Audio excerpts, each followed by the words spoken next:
I am Nicole Khalil, and I am the Confidence Sherpa. That's literally my title. It's on my website, my email signature, and it would be on my business cards if I ever used business cards anymore. As you know, if you've been listening in, confidence is my passion. But I don't call myself an expert because, frankly, that's far too much pressure. I call myself a Sherpa because I want to make it really clear that I'm doing the climb with you. I haven't arrived at confidence. I haven't planted a flag or taken my summit picture. So when I talk about confidence, please know that I'm on the journey too. I do know an awful lot about confidence at this point, and I define it as firm and bold trust in self. And it's something that you build from the inside. And I do feel confidence more often than not. It's also much easier to choose and experience confidence in some aspects of my life than it is in others. And one of those areas where I still struggle the most is in my own body confidence. And I bring this up for two reasons. First, because it's true, and also because it's relatable. 84% of women struggle with body confidence. And I'm hyper aware that I do not want to pass this down to my daughter. I want to see the statistic change, and I don't want any of our children to struggle with this. Whenever I speak to a group that includes women, it is almost inevitable that someone will ask how to raise confident kids. And my answer is always to build our own confidence first, because kids, and really everyone, learn best by experience and observation. But that answer scares the shit out of me when it comes to body confidence. Personally, because I am doing the work, but I am not there yet. And also globally, because it doesn't appear that many of us are demonstrating body confidence if most of us aren't feeling it. So how will our children ever learn? So on this episode of This Is Woman's Work, we're going to talk about how we can raise our children to have a healthy body image. I imagine those of us who are moms are wildly interested, but even if you don't have kids yourself, I hope you continue to listen, because the more women who are out there with body confidence, the better, period. I'm joined by Lauren Magers, a 5-foot-tall firecracker who believes a life of happiness starts with mastery of yourself and having a system in place that guides you every day with the skills, habits, and responsibilities to be a successful human. Her whole life has been a continual series of courageous leaps, but her boldest move and invention was inspired through motherhood. A mother of 4 and a leader of a blended family by the age of 27, she went on a quest to uncover the wisdom to raise extraordinary humans who can thrive and be happy adults in today's world. The creator of the Happy Life System, the world's first comprehensive parenting system built on the fundamentals of empowerment and self-mastery in a gamified way, Lauren teaches parents and children how to find joy in all that they do and love the bodies they do it in. So Lauren, thank you for joining us. And before I ask about our kids, I want to start by asking how we as adults, as parents, develop or choose a healthy body image so we can at some point begin to model it. Thank you so much for having me. As I was listening to you, it's just so riveting, your words, because we're at such a critical mass in our world right now where we need to make decisions to be called forward to break generational cycles. And so a lot of my work was, what did I need as a little girl to thrive in today's world? So I just want to say thank you for holding space for this podcast and for all the women out there listening, because it takes a village and a community for all of us to rise together. So first and foremost, that was one of the most important things for me.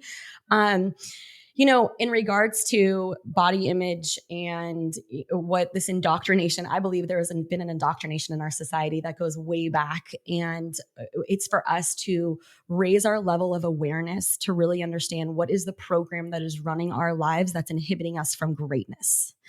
And a lot of that is based on perception. If they have that, it's external happiness. And everyone always asks me, what is happiness to you? And I said, happiness is being alone and being okay with yourself and being peaceful. And my number one thing is, we are in this world where we are bogged down by so much information, the propaganda, the programming, all of this. And what it does is it creates the lens and the filter in which we see life.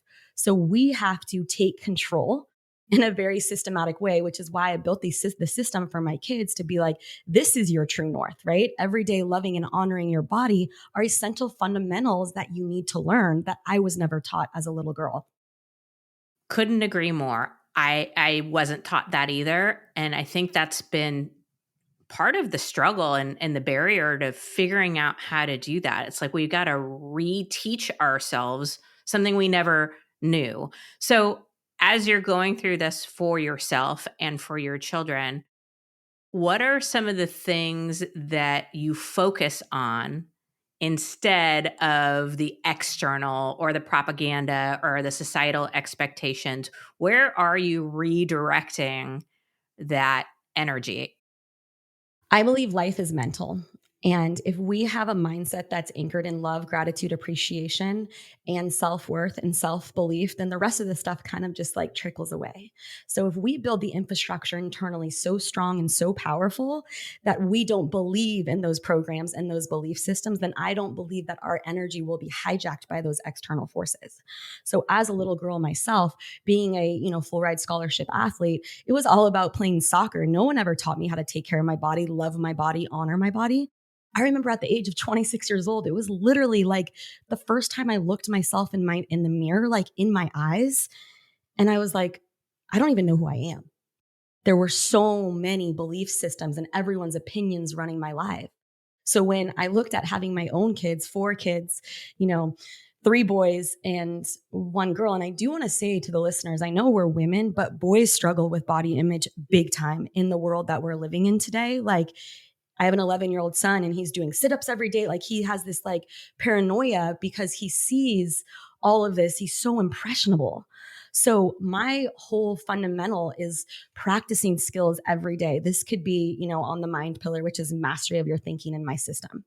And it's something as simple as look yourself in the mirror every day and say 3 things you love about yourself. That's a skill and a habit, and you earn celebration points for that, right? Or it could be something as simple as we sit at the table and say 3 things that you love about yourself right now.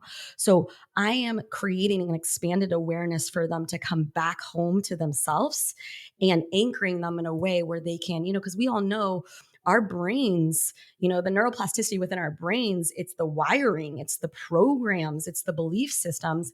And it's very hard to reverse some of that old stuff that we've been taught. So teaching a child these fundamentals, self-worth, self-belief, and empowerment at the early stages is essential for them to live this happy life. Or you're like me, where I'm trying to rewind still at 38 years old and break the old system, which is, you're not pretty, you're not this, you're not whatever. I have to know I'm worthy. So I agree completely. I think, in my work in confidence, I talk a lot about how we've been conditioned to believe that confidence is going to come to us from some external source, when the reality is it's completely internal. It sounds like you feel the same about body confidence, right? It's 100%.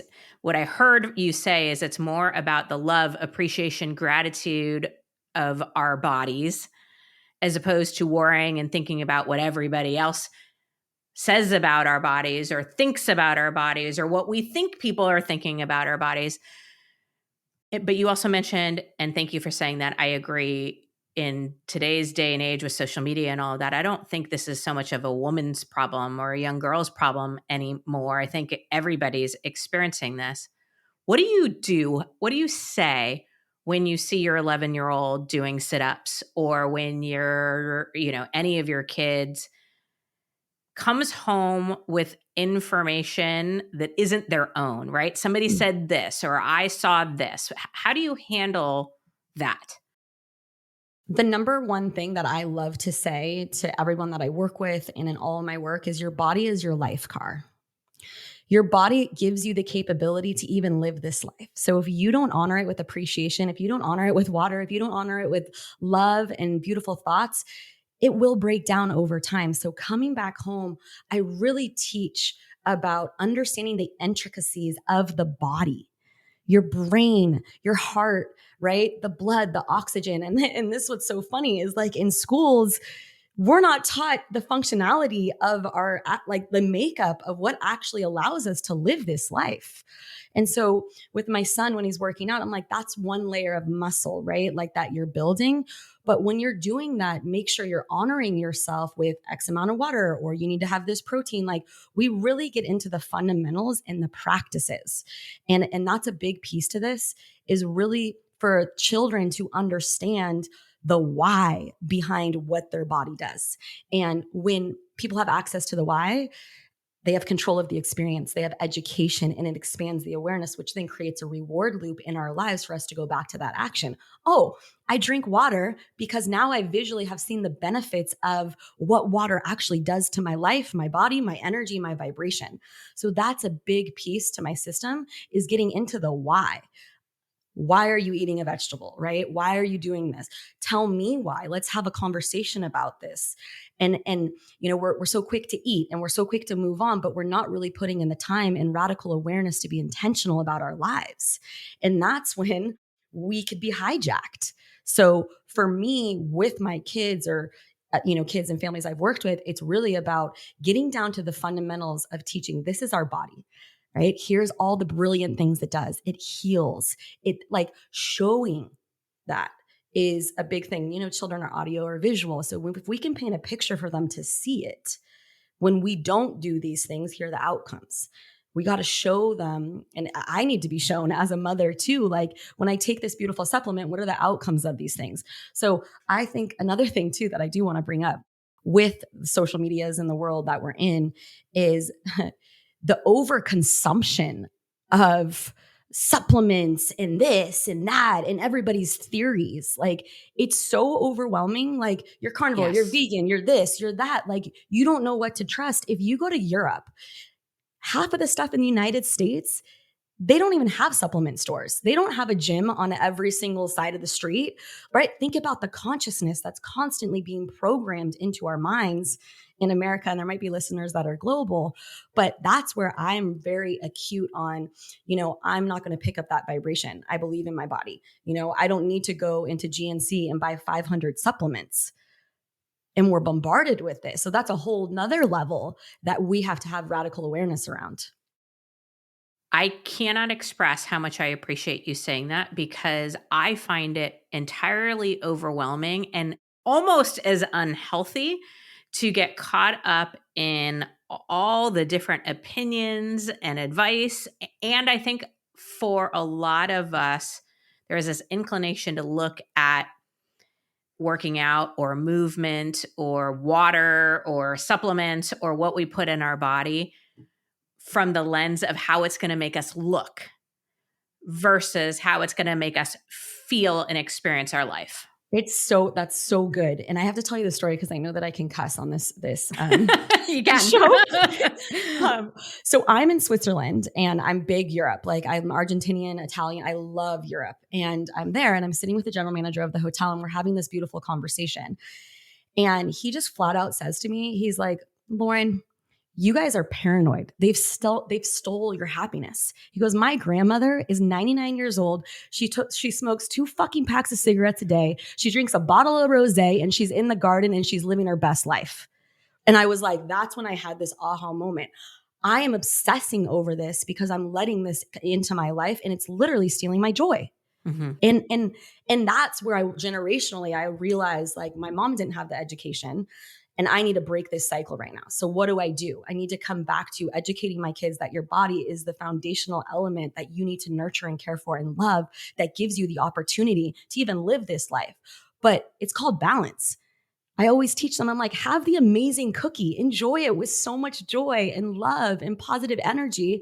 But when you go home, maybe have a beautiful green smoothie, create a cancellation formula for yourself. But if I obsess over what they eat, I am going to create a mental disorder. We have to give them the freedom to make these choices, but we have to lay the foundation.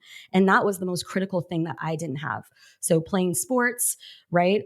I was anorexic. I was bulimic. I mean, I almost killed myself. I was in the hospital. And it was all because I had so much unworthiness within me that everyone else's opinions mattered besides me. I didn't love myself. Mm-hmm. So my system is really about self-love, coming back to the center of self-love. If we love ourselves, we see the world differently. It's not external love that we're looking for. That's temporary happiness to me. If you know me, you know that I get more than a little frustrated about all the conflicting beliefs and advice among those in the health and wellness industry. But one thing I found that they can all agree on is the importance of drinking water. And having safe, clean water is the last thing we should have to worry about. And yet, according to extensive research, 3 out of 4 homes in America have harmful contaminants in their tap water.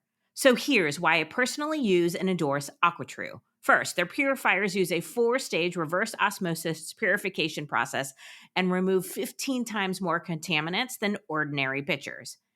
And they fit every type of home, from installation-free countertop purifiers to higher capacity under sink options. And the filters are affordable and long-lasting. Just one set of filters from their classic purifier makes the equivalent of 4,500 water bottles, which is less than 3 cents a bottle. Plus, big bonus, you'll save the environment by using less plastic.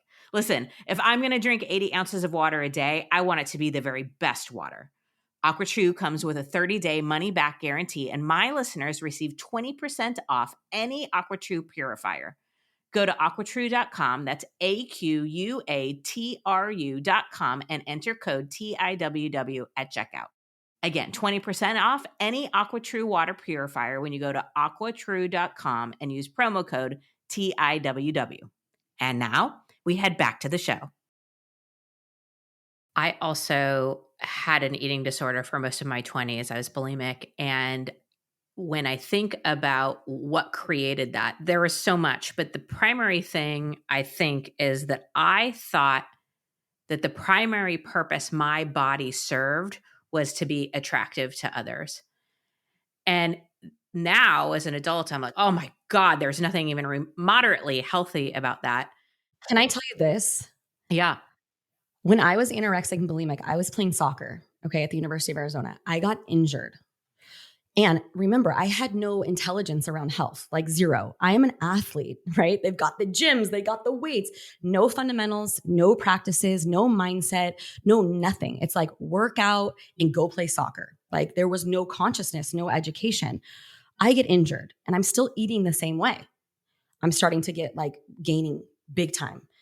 And I freak out. I literally freak out and I'm like, I'm just going to stop eating. It was like that. It was so polar, like the polarity was so real that I just stopped eating. Like I was like, I'm going to have a Diet Coke a day and I eat one wheat thin and that's what I'm going to do. I had no help. I had no lifelines to help me. Like, no, when you're injured, you're going to rehabilitate this way. We're going to do this, or you're going to have this green juice or whatever. I'm self-taught. And so it's really interesting where the pitfall is.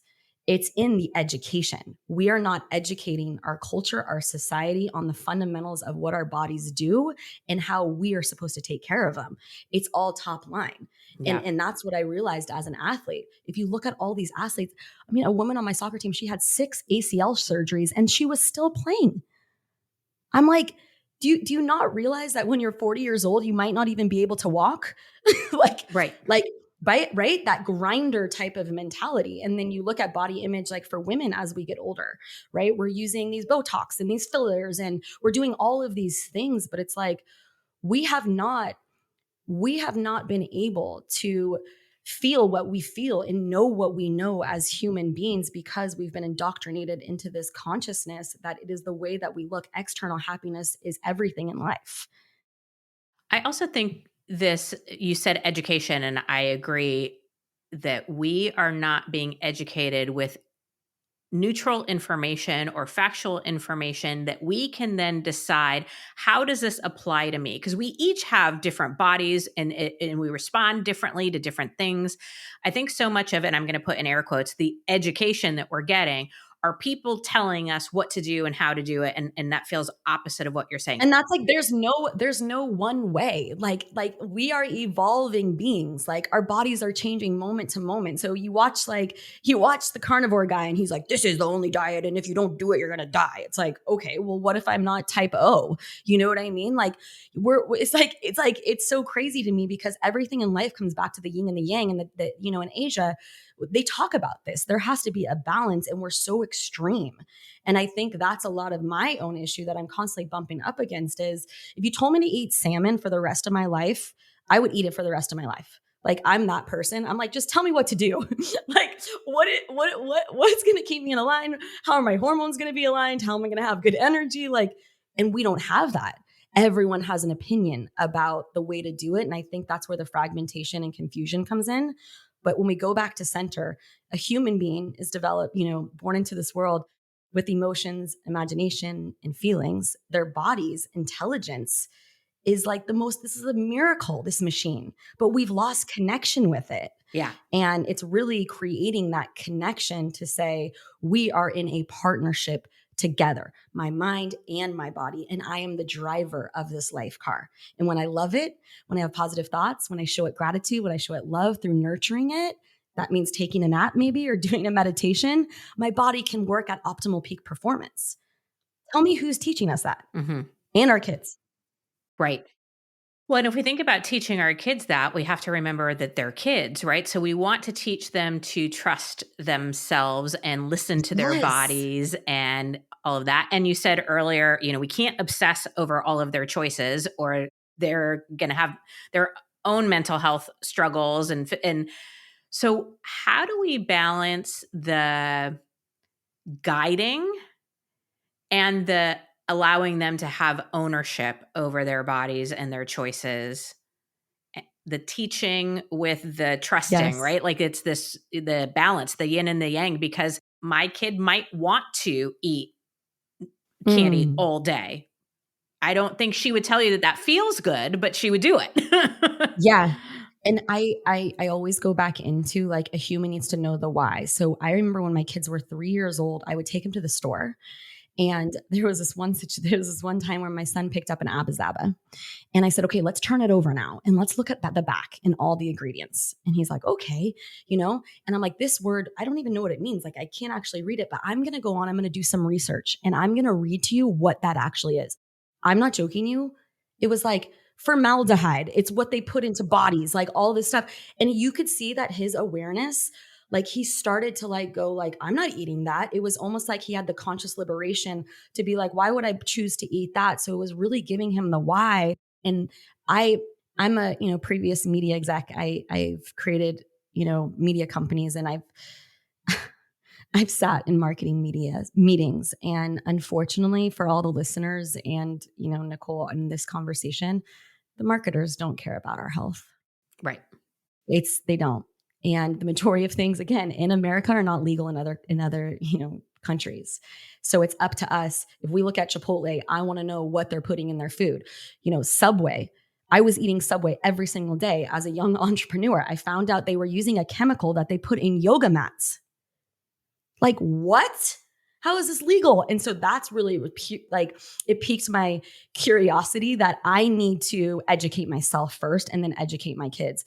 And I think that was the big thing. Like for candy, for example, going back to the candy is, I teach anything alive. If something comes in a bag, if it comes in a box, if it comes in a can, like think about it. It's traveled from this point to this point, and then it's on a shelf. Like, let's break that down and then we're going to eat that.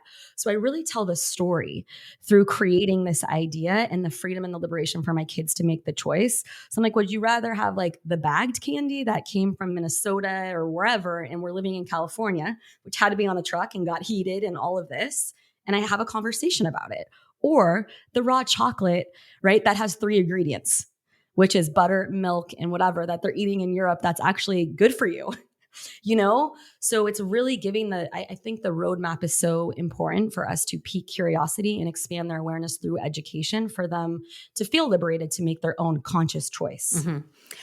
And how do you feel about, I'm just going to call it a movement. It's probably not, but like, I think that there is this lean where we're telling kids they're beautiful. Like that's the way we're trying to combat us experiencing a negative body image or being told. And we have all these people running around telling their kids that they're beautiful. Is that a good way to help encourage a healthy body image? Or are we potentially setting our kids up for failure in that we're reinforcing that the external matters? Here's the thing is I call that love with like, you're actually creating a love with condition type of modality in your kid's life. Because if you're telling them you are beautiful, then they want to get the approval of others. If my mom tells me I'm beautiful, then I'm beautiful. It's not coming from within, you see? So I want you to look in the mirror. And here's another thing is I don't ever tell my kids I'm proud of you. I say you inspire my life. And the reason being is because the language in which we use has a direct effect on their consciousness and how they view themselves. So if I'm running around telling my daughter, she's 13, you're beautiful, there's moments where I'll see like, God, your eyes, like they're so radiant or whatever. I want her to discover her own beauty on her own. And I think that's a big problem too, is we overcompensate in the era that we're living in right now, that it's actually damaging. Because if someone is constantly told that over and over, they're amazing, they're striving for perfection. Life isn't about perfection, it's about progress. And we have to teach our kids there's going to be some shitty days where you're going to look in the mirror and you're going to be like, you know what? I need to get out. I need to work out. I need to whatever. I'm like, that's the journey. If you think you're going to show up every day and be, beautiful there's going to be days when you don't feel like doing shit. Yeah. And that's okay. I couldn't agree more. We say to our daughter, we ask her, how did that make you feel? We want her to get connected to her own experiences and feelings versus us saying, you made me proud. I think that that's so important, is that they get connected to their own experience versus, living for our approval and validation. And to that point, I just wanted to say something really quick is I was the child that was raised with love with condition. I was the child that always was validated through what I did, not who I was. And where did that leave me? That left me out in the world looking for ways to fulfill myself. And that was maybe through drinking. That was through nightclubs. That was through partying, all men, relationships. I didn't have a roadmap because I was never asked that question. Like, what do you think? How, even, and this is for the listeners, even if you want to say you're beautiful, tell me 2 things today when you looked at yourself in the mirror where you saw yourself like so beautiful. You share with me. The other day I had my kids, I said 3 affirmations about your body. What are the 3 things that you love about your body? They had to write it to me and give it to me at the end of the day. I have all these practices to where I'm having them come back home. And it was all that I wanted as a little girl, because you think I really wanted to damage myself and not eat and do all of that? That was a cry for attention. Hello? Like, I need a lifeline. Like, someone help me, So that's where we get to pave a new way, me and you and the forward thinkers for the next generations, which is our children. Lauren, thank you. I feel like we could talk for days, and unfortunately we're out of time, but I want to make sure that our listeners know that if they want to learn more about you, go to laurenmajors.com, and you can find out more about that Happy Life System, as well as she's offering 20% off the Crack the Parenting Code course with promo code TIWW. So go find and follow Lauren. We'll put all the information in show notes, and definitely check out the Happy Life System and the Crack the Parenting Code course that she has on her website. Lauren, thank you. This is a great conversation. Thank you so much for having me, and all the listeners out there. You are worthy and you deserve to live happy. Don't ever forget that. Amazing. Thank you. Okay. I am no expert on having a healthy body image, but I am on the journey. I am practicing. And here's what I know for sure. The answer does not lie in focusing on how our body looks. It lies in how it feels. It lies in how we appreciate and express gratitude towards it. What if we taught our kids and also ourselves to focus on how our body feels, what it allows us to do, and what it affords us, its health, its strength, and longevity? What if we practice treating our bodies the way we want to be treated? Prioritized, accepted, listened to, appreciated, and valued at the highest level. Change always begins with us. It can be no other way. And that is woman's work.